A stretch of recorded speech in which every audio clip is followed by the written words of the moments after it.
Okay, this video is going over some leash training tips. This is definitely the area that Journey has struggled the most in, but it is understandable given her age, and it's just going to take some more consistency, especially as she grows and her attention span and focus improves. But she just gets very excited. She knows it's time to go on an adventure. She's been very well socialized.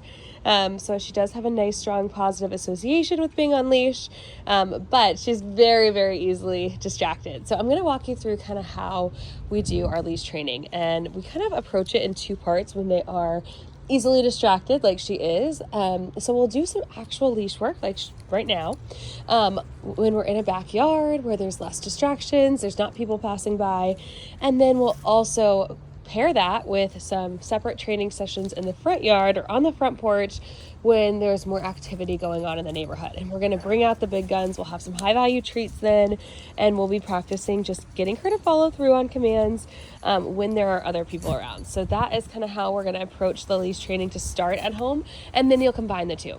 Now, right now, she is in a Voyager harness, but I do highly suggest getting an easy walk for her. Actually, I'm going to provide you with one. So you'll have that. Just remember that the easiest way to put it on is to connect the two matching colors. In this case, it's the two black ones, black straps, and then the tan one will just go under her belly and you'll connect it there. So that will give you a little bit more control. She's just not fully used to it yet, so maybe just let her acclimate to that Easy Walk harness. Usually we don't use that for puppies this size, but it'll give you a little bit more control than the Voyager does, which will help just because she is so excited on leash. All right, but what we're going to do when we're in the backyard is we are going to do a few quick turns. So it's going to look like this, and we're just building engagement. Journey! Okay, come on. And then we'll walk a few feet. Turn. Journey, yes, good girl. Yes, good heel, good heel. Okay, Journey. Good girl. Yes, good heel. That's perfect. And so when she's in that heel position where she is by our side and we've got a loose leash, we're going to give her lots of praise and mark yes. I'm going to get some treats ready for her. Okay, Journey. Come on. Yes. Good girl. Yes, that's excellent. Good job. Walking a little further. Come on. Good girl. Yay. Good job. Oh, leave it. Journey, leave it. Yes, good job. Really good. Okay, continue. Let's go.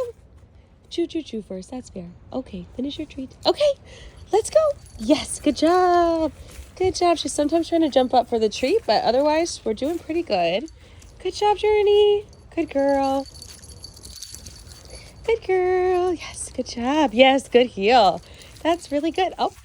And if she starts to pull ahead, we're going to come to a complete stop. And this is going to be the same when you actually go to walk her in this neighborhood too, which Angela was doing, of course. She was not just practicing in the backyard on the front porch, but there's more going on in my neighborhood today. So she was very distracted. So I felt like this would be a more accurate representation of how she might do at home and how I'd advise you to approach it. So if she starts to pull, whether you're in your backyard or you're out for a real walk in the neighborhood, you're going to come to a complete stop. We want her to re-engage with us, which she did. I didn't even have to tell her to sit. She automatically did it. And then we'll tell her, look, make sure we've got her full attention, which she's giving great eye contact anyway. And then once I have her full attention, we can continue on. Okay, Journey, let's go. And then we'll continue our walk. Yes, good girl. Leave it. Yes, good job. Good job. Okay, leave it. Journey, leave it. Yes, good girl. Good job. See, we still got some distractions out here. Oh, you just decided you're done? Come on, let's go. Yay, good girl. Good job, Journey. And she's giving me great eye contact all the way around. Come on, we're still walking. We're still walking. Good girl. Good job, Journey. Come on. Good girl. That's so good. That's so good. Good job, Journey. Good girl. Yeah. Oh, okay. We're getting ahead. We're pulling. So we're going to stop. I'm going to re-engage her. Journey. Journey, touch. Yes. Sit. Yes. Look. Yes. Good girl. Good job. We're going to get a little snap. We're going to get reinforced. Okay. Let's go. Come on, Journey. Come on. Yes. Good girl. Good job. Good job.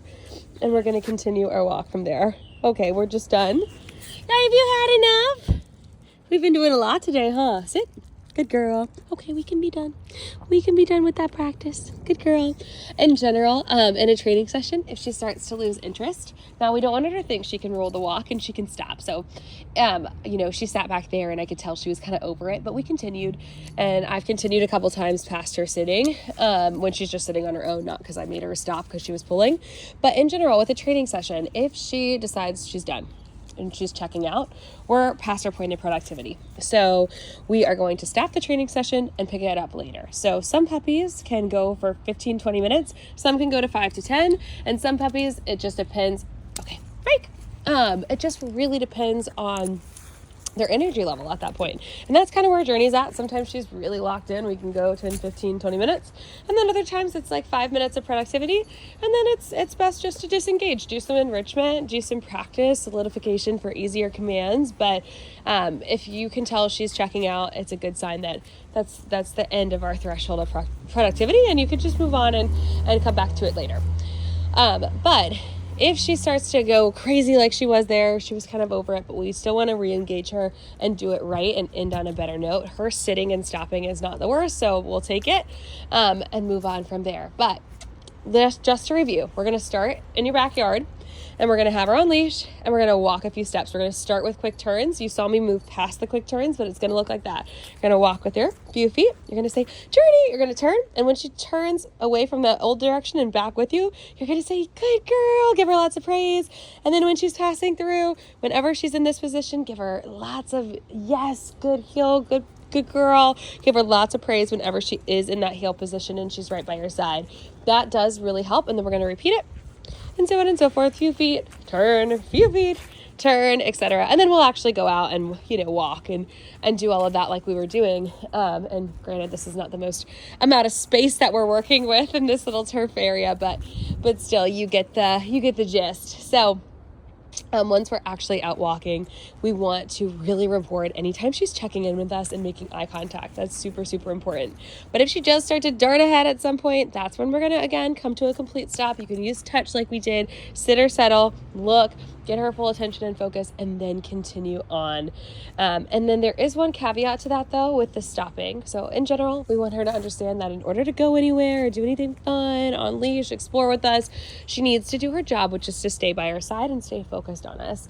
That's where she's going to be safest. That's where we're going to get the best results. So we're going to reinforce that. But if we are passing another dog and she gets really excited, which she will, rather than coming to a stop and working on the distraction there, that's the other reason we stop, is we want them to understand they don't get to go anywhere and do anything fun unless they're focused. But the other big piece is I want to make sure, regardless of what is distracting them, we can work through it and get them to make eye contact and refocus on us. So it's just good practice. But if we're passing another dog and she's pulling, we're actually just going to keep it moving. We're going to say, leave it. You can guide her away with a treat. And as soon as she puts her attention from the dog back onto you, you're going to mark yes and release the treat. This is for a couple different reasons. Biggest one is just to reduce tension and reduce the risk of leash reactivity.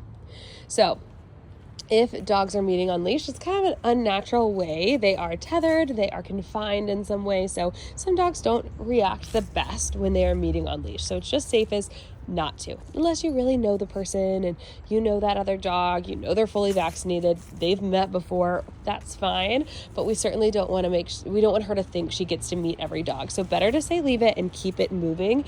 The other big reason is I have witnessed it, even just driving down the road. Two people are walking in opposite directions and then they both stop because their trainer told them when the dog pulls, we're going to stop. But then no one knows who should be moving and what should be happening. And then both dogs, it's really an uncomfortable situation for them. And tension is building, and again, we're increasing the risk of leash reactivity, which we don't want to go down that path. So when she passes another dog, her expectation is not that we get to meet them. It's going to be, we're still the most exciting thing. That's why we're always going to have treats on us when we're out and about for a walk. We're going to say leave it, keep it moving, and then reward. I would say on walks, leave it is probably the biggest thing you're going to have to keep practicing over and over again. She's in that phase where she's just in discovery mode all the time. She wants to explore everything around her. She wants to put everything around her in her mouth, which is very, very normal and natural for her age. So that's okay. We're just going to redirect with leave it. Lots of good practice. If she does happen to get something, try to stay nice and calm. Just say drop it and move on from there. There will be a separate video on the drop it command. Angie may have done one, and if not, there is a generic one that I use typically for drop it and leave it. It's very in depth, and it is with a golden retriever puppy. Oh, good potty, good girl, Journey. Good potty, Journey, good girl. Good girl. That's really good. Really, really good.